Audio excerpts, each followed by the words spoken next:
Hello students, today we will start the new chapter relations and function.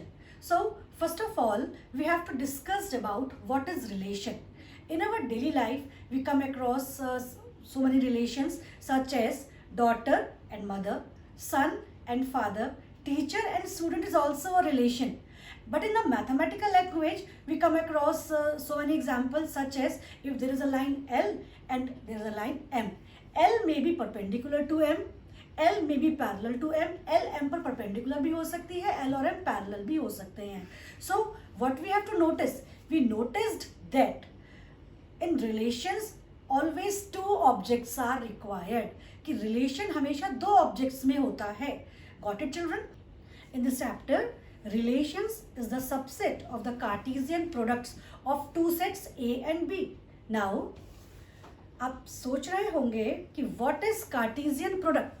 तो students Cartesian product is the set of ordered pairs. Now again आप सोच रहे होंगे what is ordered pair. आपने तो ना Cartesian product पढ़ा है ना ऑर्डर्ड पेयर पढ़ा है. रिलेशन क्या था? रिलेशन सबसेट था कार्टेशियन प्रोडक्ट. दो सेट है अगर उनके कार्टेशियन प्रोडक्ट्स का. कार्टेशियन प्रोडक्ट क्या है? कार्टेशियन प्रोडक्ट सेट है ऑर्डर्ड पेयर का.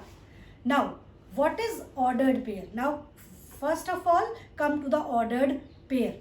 Ordered pair is two elements A and B listed in a specific order form an ordered pair.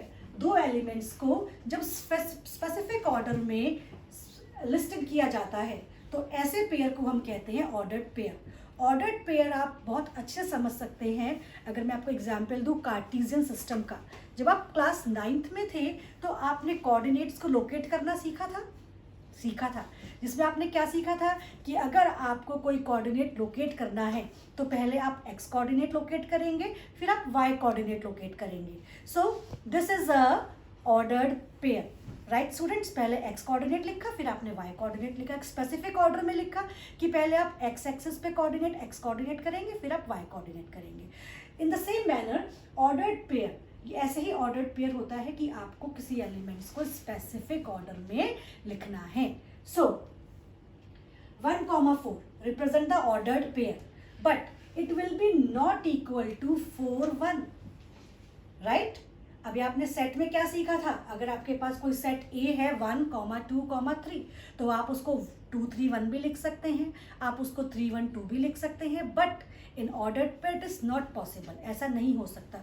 Ordered pair में अगर फर्स्ट एलिमेंट 1 है और सेकंड एलिमेंट 4 है तो ये फर्स्ट एलिमेंट 1 ही रहेगा और 4 ही रहेगा. ये 4, 1 के इक्वल नहीं होगा.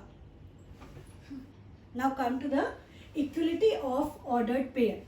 इक्वलिटी ऑफ ऑर्डर्ड पेयर ये हमें क्या समझाता है? इक्वलिटी ऑफ ऑर्डर्ड पेयर हमें समझाता है बच्चों कि अगर आपके पास दो ऑर्डर्ड पेयर्स इक्वल के साइन के साथ हैं तो आपका फर्स्ट एलिमेंट दूसरे ऑर्डर्ड पेयर के फर्स्ट एलिमेंट के इक्वल होगा और फर्स्ट ऑर्डर्ड पेयर का दूसरा एलिमेंट दूसरे एलिमेंट के इक्वल होगा. It is equality of ordered pair.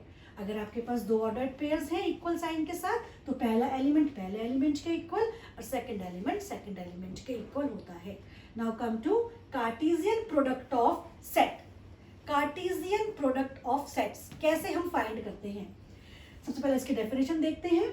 If A and B are two non empty sets, आपके पास दो सेट्स हैं A and B and both are non empty, then the set of all ordered pair A, B such that A belongs to A and B belongs to B.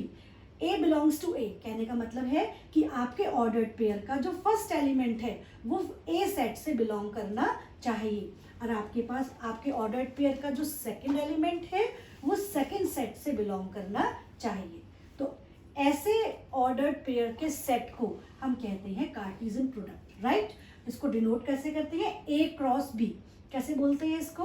A cross B. Definition अगर हमें लिखनी हो इसकी, A cross B is equals to ordered pair A B such that A belongs to A and B belongs to B. Right? Now there are two important points about Cartesian product of a set. First is if A is equals to 5 और B is equals to 5. अगर आपके पास A या B दोनों sets में से कोई भी एक सेट 5 है तो आपके पास a क्रॉस b की वैल्यू भी 5 आएगी। आपको याद हो, जैसे अगर हम मान लीजिए किसी भी नंबर का 0 से मल्टीप्लाई करें तो आंसर क्या आएगा, 0 ही आएगा ना। ऐसे ही अगर आपके पास a या b दोनों सेट्स में से कोई भी एक सेट 5 है तो a क्रॉस b की वैल्यू भी 5 ही आएगी। नाउ नेक्स्ट आपको ये फाइंड करना है कि आपके a क्रॉस b में कितने ऑर्डर्ड पेयर्स आएंगे। तो ये डिपेंड करता है आपके a और b में कितने एलिमेंट्स हैं। So n of a cross b is equals to n a multiplied by n b। As suppose आपके सेट a में 3 एलिमेंट्स हैं और आपके सेट b में 4 एलिमेंट्स हैं, तो आपके a क्रॉस b में कितने एलिमेंट्स आएंगे। So there are 3 4 12 ordered pairs are in a cross b।